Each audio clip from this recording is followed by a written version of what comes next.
दोस्तों, क्या जंग का असर अब आपके घर तक पहुंच चुका है? क्या शेयर बाजार की गिरावट और वैश्विक अनिश्चितता ने प्रॉपर्टी बाजार को हिला दिया है? क्या बिल्डर जानबूझकर सौदों को रोक रहे हैं या सच में रियल एस्टेट में सुस्ती शुरू हो चुकी है? और सबसे बड़ा सवाल, क्या ये 2008 जैसा बड़ा गिरावट वाला दौर बनने जा रहा है या फिर ये सिर्फ एक अस्थायी ठहराव है जिसके बाद आएगा जबरदस्त उछाल?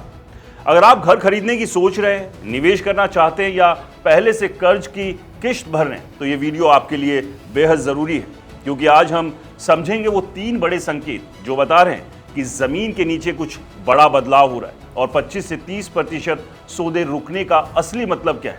दरअसल पिछले कुछ महीनों में जो रुझान सामने आया वो साफ दिखाता है कि बाजार की रफ्तार अचानक धीमी पड़ गई। खरीदार फैसला लेने से समय ले रहे हैं, निवेशक इंतजार करने के मूड में और बिल्डर नए प्रोजेक्ट्स को लेकर सावधानी बरत रहे। लेकिन ये सुस्ती सिर्फ ऊपर से दिख रही है, इसके पीछे कई परतें हैं। पहला कारण है वैश्विक अनिश्चितता। जब दुनिया में जंग जैसी स्थिति बनती है, जैसे मध्य पूर्व में तनाव या अन्य भू राजनीतिक टकराव, तो सबसे पहले असर लोगों की सोच पर पड़ता है और रियल एस्टेट पूरी तरह भरोसे और भविष्य की उम्मीद पर चलने वाला क्षेत्र है। अगर लोगों को भविष्य अनिश्चित लगता है तो वो बड़े फैसले टाल देते हैं और यही अभी हो रहा है। दूसरा कारण है शेयर बाजार में उतार चढ़ाव।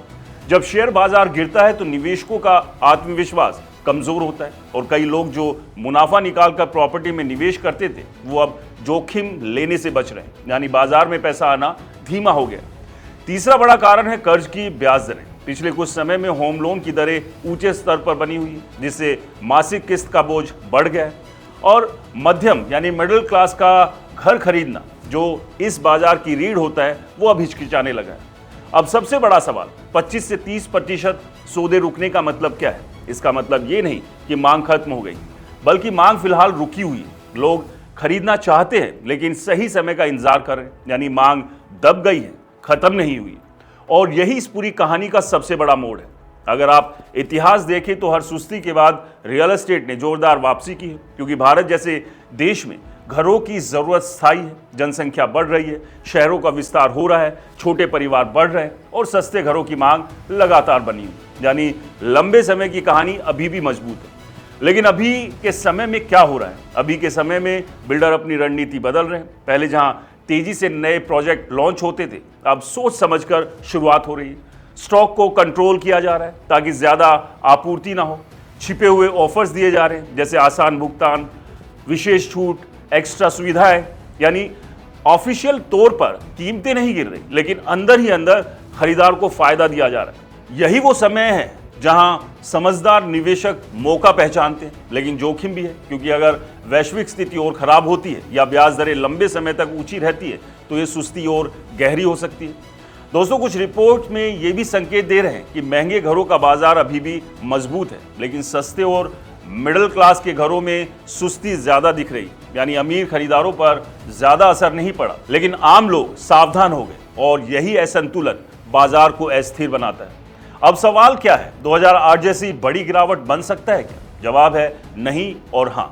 नहीं इसलिए क्योंकि आज के समय में नियम काफी सख्त है, रेरा जैसे कानूनों ने ट्रांसपेरेंसी बढ़ाई है, बिल्डर आर्थिक रूप से अनुशासित हुए हैं और बैंक सावधानी से लोन दे रहे हैं। लेकिन हां, इसलिए क्योंकि भरोसे पर चलने वाले बाजार में डर कभी भी गहरी गिरावट ला सकता है, यानी पूरी तरह टूटना नहीं, लेकिन गिरावट संभव है। अब सबसे जरूरी बात, आपको क्या करना चाहिए? अगर आप अपने रहने के लिए घर खरीद रहे हैं तो ये सुस्ती आपके लिए मौका हो सकती है, क्योंकि मोल भाव करने की ताकत आपके पास है।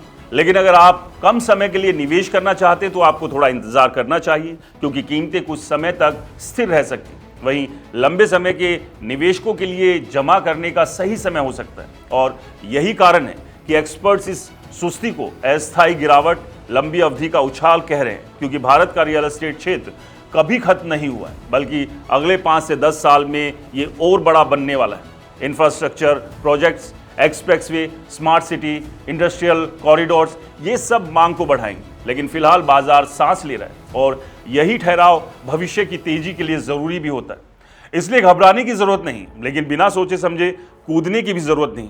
आंकड़ों को समझिए, सही समय पहचानिए और समझदारी से फैसला लीजिए, क्योंकि रियल एस्टेट में पैसा वहीं बनता है जो भीड़ से पहले कदम उठाता है और सही समय पर बाहर निकलता है। तो क्या सुस्ती शुरू हो चुकी है? जवाब है हाँ, लेकिन ये अंत नहीं है, बल्कि एक नई शुरुआत हो सकती है। दोस्तों, आपको क्या लगता है? अपनी राय कमेंट बॉक्स में ज़रूर बताएं। ये वीडियो पसंद आया तो इसे लाइक करें, शेयर करें, हमारे चैनल को सब्सक्राइब और फॉलो करना ना भूलें। नमस्कार।